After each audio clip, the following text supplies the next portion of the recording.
it looks like Wilfried Nancy will be in start of the week. New Celtic manager.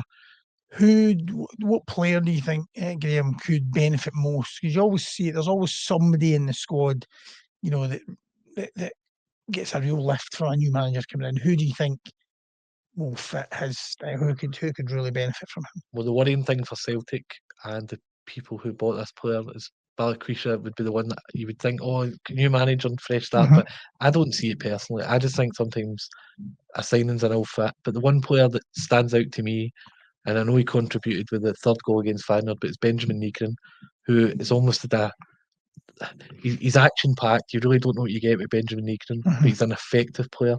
I think Nancy's system relies on runners off the ball, timing, overlaps. I just feel that Negrin will be able to fill his boots. He's already getting, when he starts, he's 5, 6, 7 shots a game. Yeah. Sometimes you don't know where they're going, but I just feel he's a type of player. He's for that price, and I know it was a marked down price. He's a Sweden international because of his contract.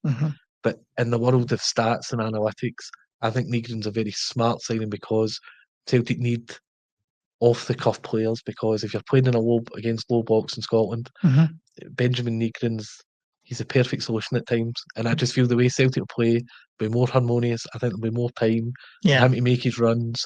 And I think he'll go for this figure that he is now that you don't, he's half good, he's half not. I think he suddenly becomes, he's a real player. I think he's got a real chance to go up a level when once he comes in. It's funny when you think back to Martin O'Neill's first spell in charge at Celtic, and you come in and quite often you get a player who's, I think, probably Bobby Pettit, I remember first time around, someone you thought that, people had written him off. Then they get, he totally revived, Martin O'Neill revived his career. You think, when you look at Yang the other night, you think, much maligned during his time here, possibly someone like that. But also, I think the best thing is when youngsters get a chance. So you look at the performance of Colby Donovan.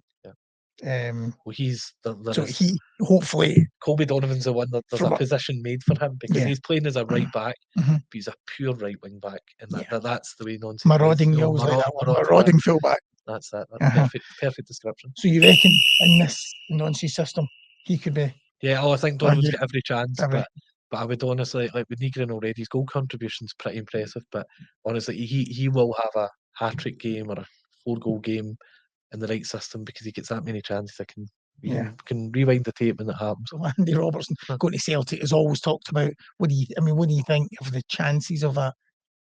I don't think they're a fit. I like the Atletico Madrid move for Andy Robertson if he comes off. It's not. You just put yourself back in the Tierney and Robertson hole.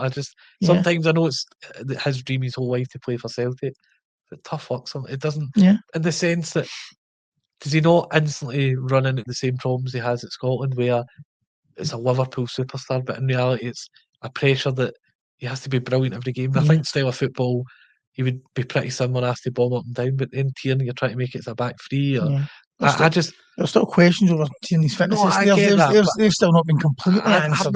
It's just never felt right. Maybe if Tierney never came back, I think that would change the question. Okay. It's not one that personally, but you would probably argue otherwise, wouldn't you? I think it would be. I think it would be and I think that'd be a good sign. I think Andy Robertson would be a great sign.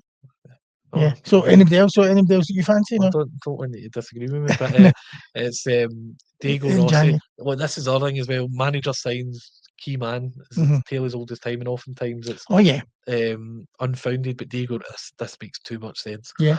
Oh, like it's the funniest quote for Wilfried Nancy about Diego Rossi is just about his work. He's the hardest working player in the team, which is just so timely considering Dies is for the off. Oh yeah, of course. So you just feel this, but he is quality, and he's had to go in Europe with Fenerbahce, Uruguayan, proper player, clever runs, decent. That way? Just I'm not saying physical, but those little touches off, spinning round the back, maybe like an element of Kyogo. He's more probably style akin to Kyogo, but with a good work ethic as well. Just a proper player, 27, fits the mould, I think, of... And had 2 spells in Europe, didn't it? Fenerbahce. Didn't? No, I think it was a big move because he was so good the first time in the US. But I feel the age, the profile, it just fits. And you just want, sometimes you just legitimise a manager by bringing in one of his best players. I think he's proper quality, and it would just make sense to me that sometimes you just take the easy win and get the proper that striker in. I think it fills a void.